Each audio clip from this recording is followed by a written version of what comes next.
Thank you, everybody, for tuning back in today. You are listening to Society Bites Radio.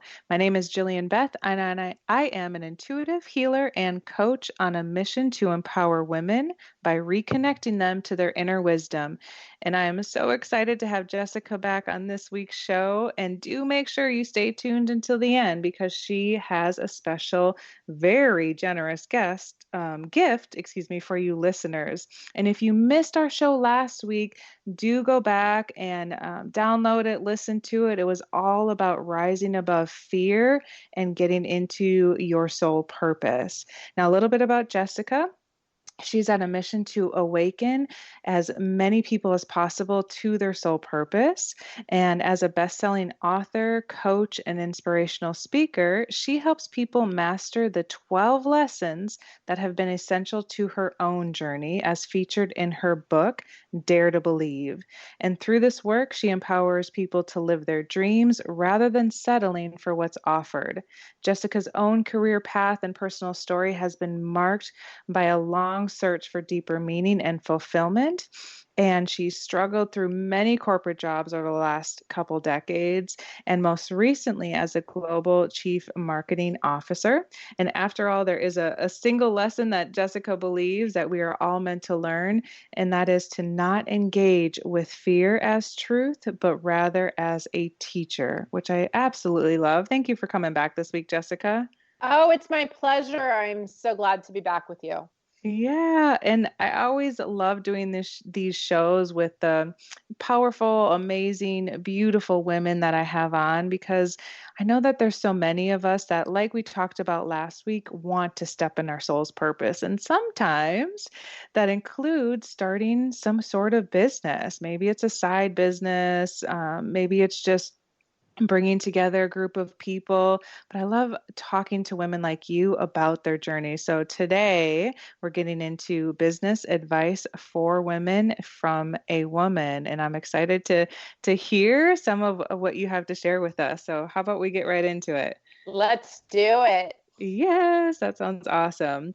So I guess the thing that I want to start with is how long have you been working for yourself in any manner, Jes-sica? Yeah. Well, so in doing what I'm doing now, I launched this business at the end of 2015. I would say prior to that, in my past life as a marketer, I Yeah. had a company before back that I founded with a partner at the time back in 2000 and oh my God, year straight 11.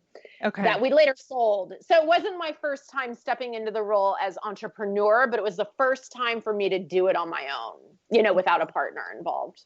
I'm sure there's been many lessons and over the last 8 years or so that you can pull into this conversation, which would be cool because it also seems like it's two really different areas. Completely. Completely. Yeah. Yeah. So, what would you say were some of your biggest learning lessons over the last 8 years of being in business?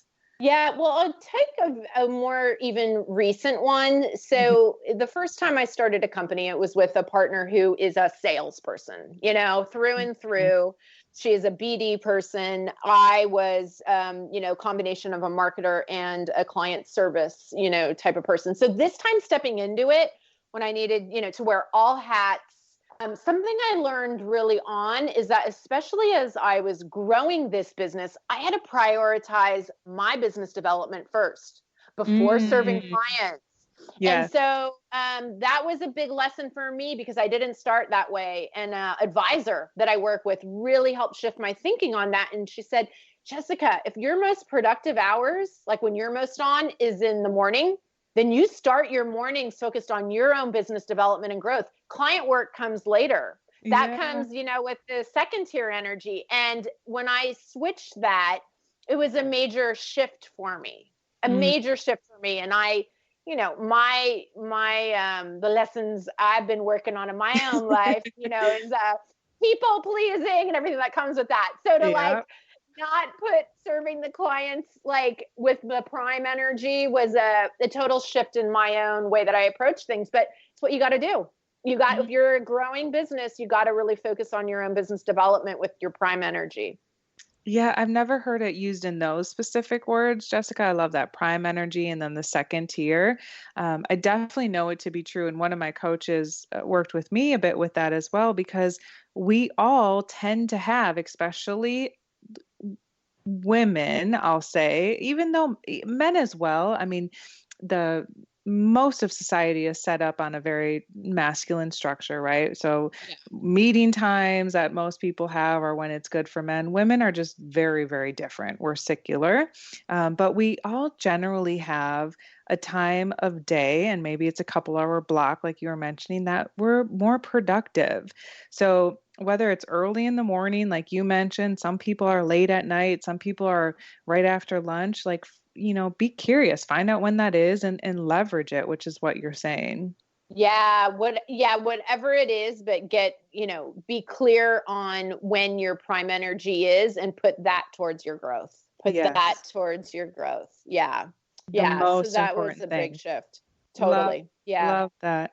So is there anything, just looking back, that you would do differently? Not necessarily like regrets. I know some people are like, well, I wouldn't be here if I, you know, didn't go through that today. But is there anything looking back that you do wish you would have done a little bit differently?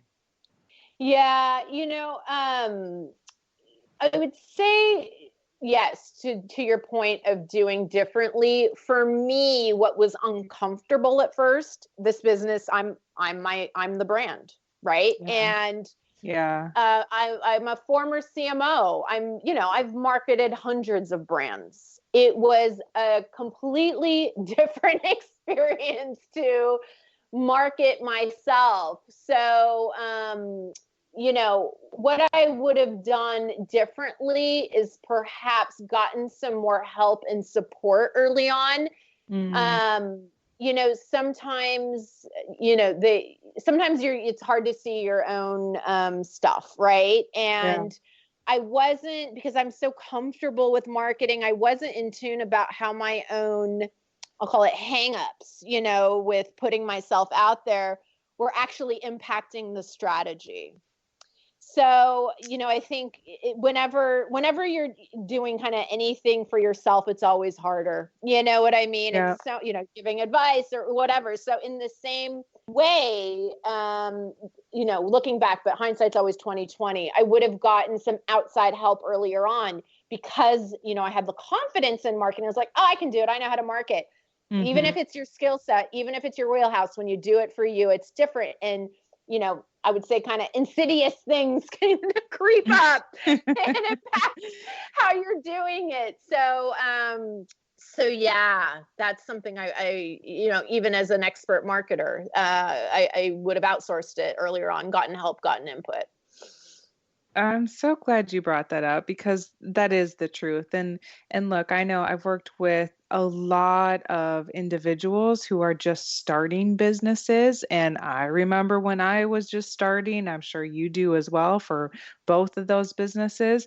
We can't always hire out for everybody that we want to. Maybe the resources aren't there or whatever. We don't know the people, but one thing that a coach told me once was, write down the things that you really hate doing and make those some of your top priorities to hire out when possible.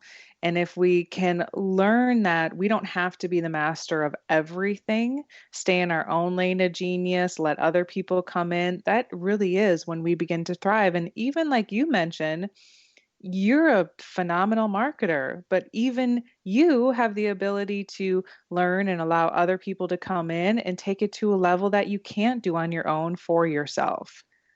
Yeah, absolutely. That was a huge, huge lesson for me, really stepping out of that and getting help and being willing to receive that help Mm, has been huge. Yeah, so 100%. good.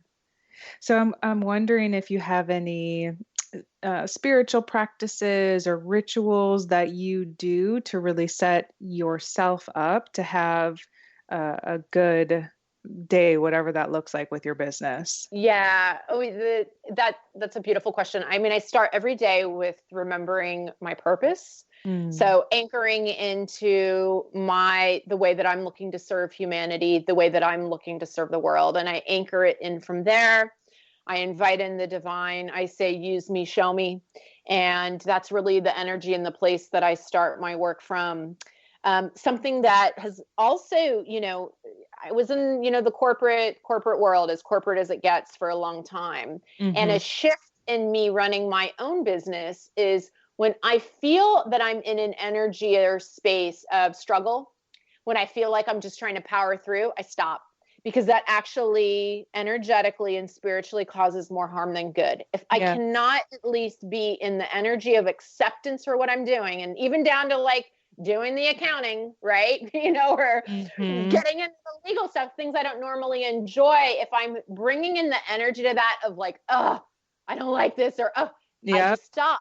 I Yep. pause, I step away, I re-anchor in my purpose, the service that I'm, the service that I'm providing to humanity.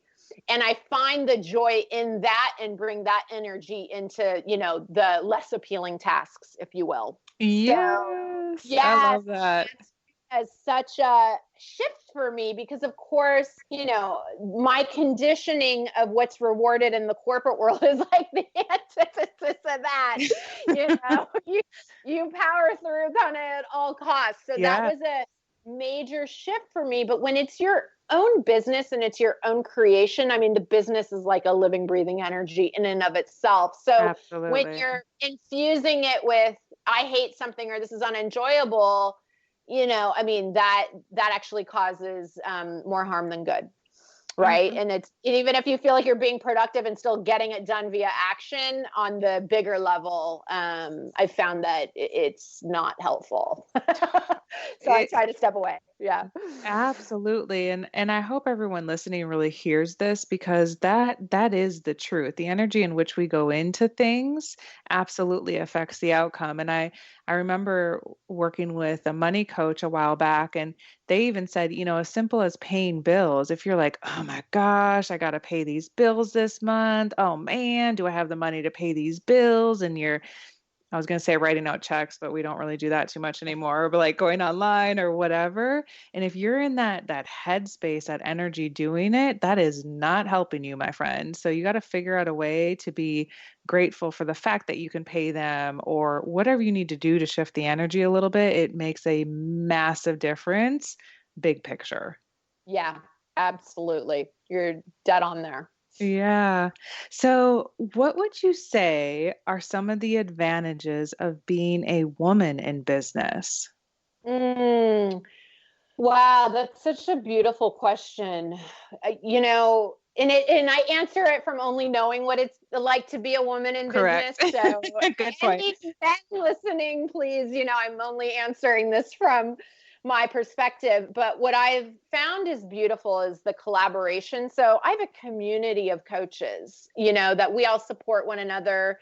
I have a lot of, even exchanges going on. So women, you just brought up a financial coach that are, really specialized in that. That's not my specialty, right? Mhm. That we support one another. We don't look at each other. And even if, women that do the exact same thing I do, they're still on my network. We're still supporting each other. So removing that mindset of competition and Yeah. knowing that only through collaboration can abundance be experienced has been beautiful. And I don't know that that's a female thing. It feels like a divine feminine energy thing for sure. Yeah. But I didn't expect that. Mm. In my last business that I had, it was still in a very male dominated industry. And so, we had competitors, and you know Yeah. what I mean? It was a different mindset. And so going into this and having other